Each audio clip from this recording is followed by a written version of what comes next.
Another huge payout from the British Broadcasting Corporation, once again with a royal connection. But what is it and how was it allowed to happen? Hello everybody, Neil Sean here in the heart of London. Thank you for joining me today. And behind me is a place really that should need no introduction. It is the splendid and wonderful Westminster Cathedral. Definitely one of those places that you should put on the list when you come to London to have a look round. What I like about this cathedral too is they have a tower, right? And you can go up this tower, and it's a lot cheaper than the London Eye, but you get the same view. Plus, as I say, it's got a lift. I mean, you can go up the stairs if you want to do all the micro Madonna exercise stuff, but for me, I think the lift is definitely the better purpose. Maybe come down the stairs, who knows? But on a more serious note, the man in charge here is none other than Cardinal Vincent Nichols. And of course, a wonderful man, very warm, very welcoming to all, I might point out. A northerner, a Liverpudlian, and really, as I say, does welcome one and all. So if you want to make this a stop, do pop in, have a look round at the splendid architecture.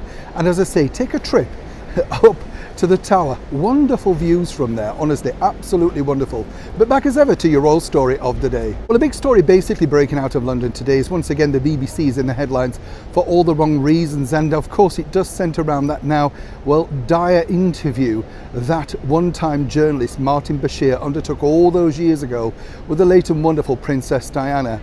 And as really her boys, Harry and William, have pointed out, this did really contribute to Diana's mindset moving forward in her life. And you can understand that. If someone was feeding you lies all the time, then, you know, particularly when they look genuine. And also, I must point out this is what a lot of people have asked me online. You know, how did she fall for it? Well, you've got to remember, there was no internet then. So when you saw something printed with letterheads on and things, you did kind of believe it. You know, for all of us that are of a seasoned age, you know, cast your mind back, you would have believed it. Moving forward, as ever with the story, this really centres around exactly how that now disgraced journalist focused on the individuals around Diana, and in particular made her really paranoid about the people around her.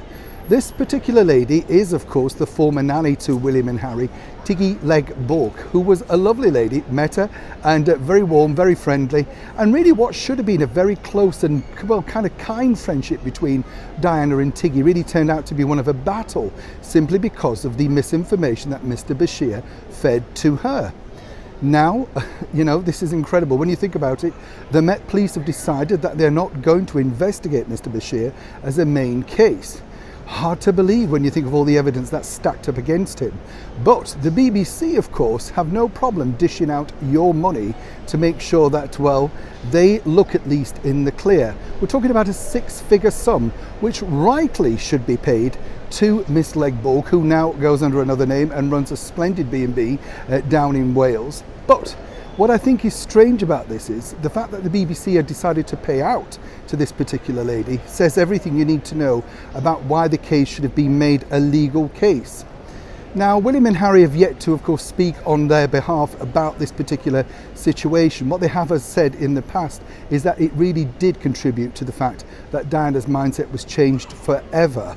And as we now know, all the things that Mr. Bashir was pouring into her ear were all basic lies. Now, for him, you've got to understand, I can't understand how this guy really has decided he could stay in any kind of job. He basically said he's still proud of the interview that they achieved. Of course, subsiding and pushing away all the things that he used to make sure he achieved that interview. If you look at it now, you can see true sadness in Diana's eyes because of what he told her. And really, this is an interview basically fed on a bunch of lies. I'm sure now, if Diana was still with us today, she certainly would not have been taken in by such a fraud. But for the people that are associated with it, at least they do have some kind of compensation, and their reputations, for a short while at least, repaired in the minds of those that remember this explosive interview all those years ago. Neil Sean in the heart of London.